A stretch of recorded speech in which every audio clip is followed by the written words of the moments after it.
UGC net paper 2 Hindi साहित्य इकाई 5 सुदामा पांडे धूमिल की कविता मोचीराम।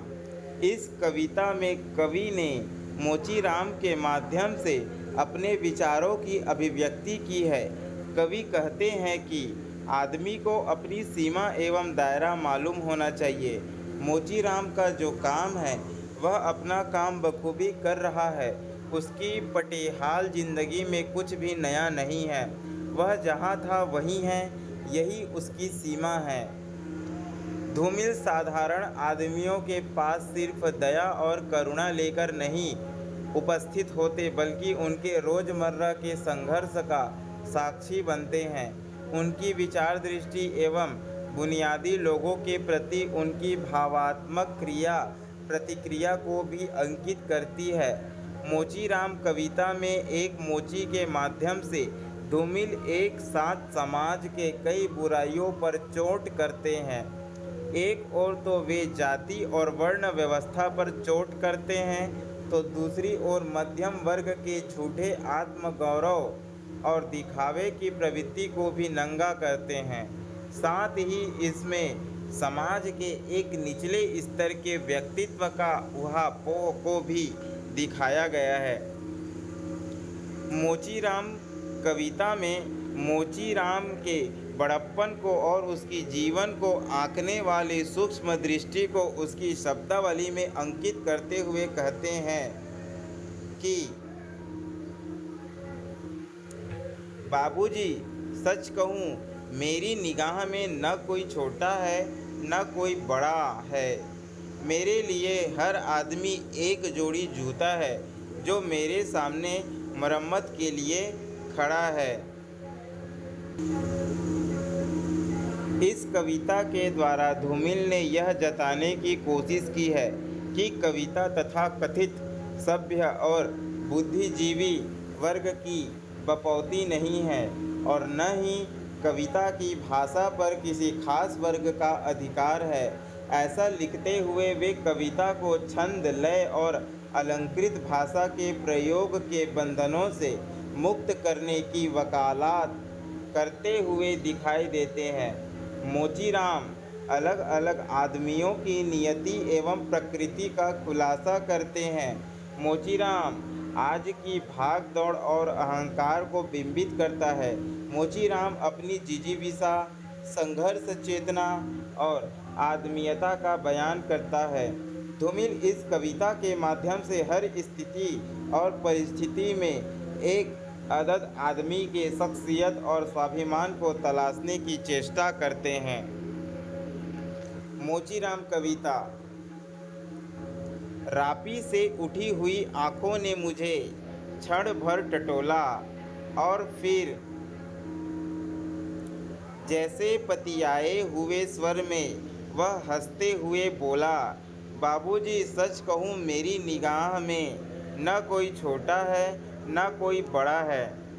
मेरे लिए हर आदमी एक जोड़ी जूता है जो मेरे सामने मरम्मत के लिए खड़ा है।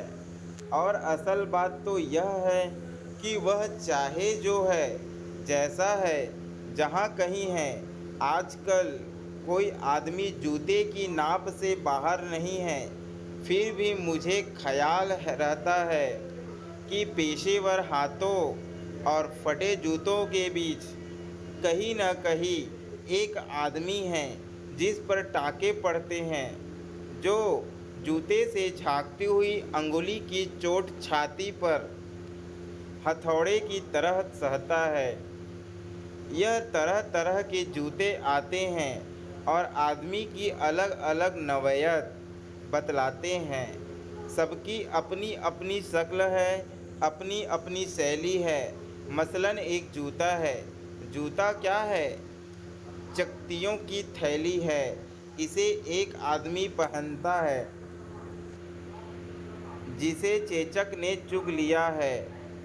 उस पर आदमी को तरह देती हुई हंसी है, जैसे टेलीफोन के खंभे पर कोई पतंग फंसी है और खड़खड़ा रही है। बाबूजी, इस पर पैसा क्यों फूंकते हो? मैं कहना चाहता हूँ मगर मेरी आवाज़ लड़खड़ा रही है। मैं महसूस करता हूँ भीतर से एक आवाज़ आती है, कैसे आदमी हो, अपनी जाति पर थूकते हो।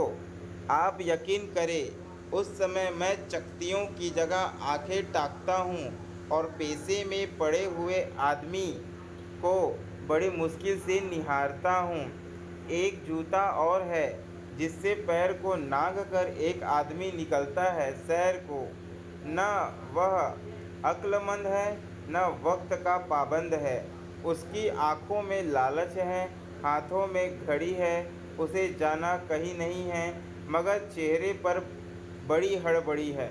वह कोई बनिया है या बिसाती है, मगर रोब ऐसा कि हिटलर का नाती है। इसे बांधो, उसे काटो, हिया ठोको, वहाँ पिटो, घिस्सा दो, ऐसा चमकाओ जूते को ऐना बनाओ। उफ, बड़ी गर्मी है। रुमाल से हवा करता है, मौसम के नाम पर बिसूरता है। सड़क पर आतियों जातियों को बानर की तरह घूरता है। गरज यह कि घंटे भर खटवाता है, मगर नामा देते वक्त साफ नट जाता है। शरीफों को लूटते हो, वह गुर्राता है और कुछ सिक्के फेंक कर आगे बढ़ जाता है। अचानक चिहुक कर सड़क से उछलता है और पटरी पर चढ़ जाता है। चोट जब पेशे पर पड़ती है तो कहीं न कहीं एक चोर कील दबी रह जाती है, जो मौका पाकर उभरती है और अंगुली में गड़ती है। मगर इसका मतलब यह नहीं है कि मुझे कोई गलत फहमी है। मुझे हर वक्त यह ख्याल रहता है कि जूते और पैसे के बीच कहीं न कहीं एक अदद आदमी है जिस पर टाँके पड़ते हैं, जो जूते से झाँकती हुई अंगुली की चोट छाती पर हथौड़ी की तरह सहता है। और बाबूजी, असल बात तो यह है कि जिंदा रहने के पीछे अगर सही तर्क नहीं है तो रामनामी बेचकर या रंडियों की दलाली करके रोजी कमाने में कोई फ़र्क नहीं है। और यही जगह है जहां हर आदमी अपने पेशे से छूटकर भीड़ का टमकता हुआ हिस्सा बन जाता है। सभी लोगों की तरह भाषा उसे काटती है, मौसम सताता है। अब आप इस बसंत को ही लो, यह दिन को तात की तरह तानता है। पेड़ों पर लाल लाल पत्तों के हजारों सुख तल्ले धूप में सींचने के लिए लटकाता है। सच कहता हूँ, उस समय रापी की मुठ को हाथ में संभालना मुश्किल हो जाता है। आँख कहीं जाती है, हाथ कहीं जाता है, मन किसी झुंझलाए हुए बच्चे सा काम पर आने से बार बार इनकार करता है।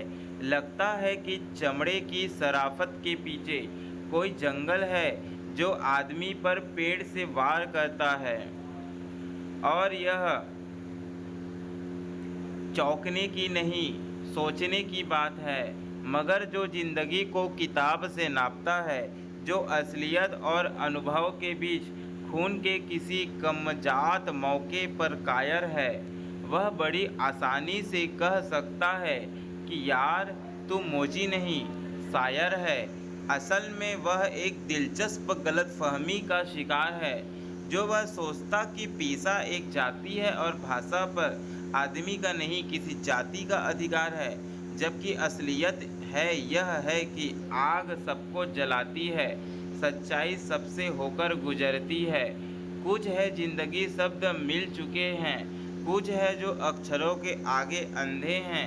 वे हर अन्याय को चुपचाप सहते हैं और पेट की आग से डरते हैं। जबकि मैं जानता हूँ कि इनकार से भरी हुई एक चीख और एक समझदार चुप, दोनों का मतलब एक है। भविष्य गढ़ने में चुप और चीख अपनी अपनी जगह एक ही किस्म से अपना अपना फर्ज अदा करते हैं। ये थी सुदामा पांडे धूमिल की कविता मोचीराम। आशा करता हूँ कि आपको यह मेरा छोटा सा प्रयास अच्छा लगा हो। धन्यवाद।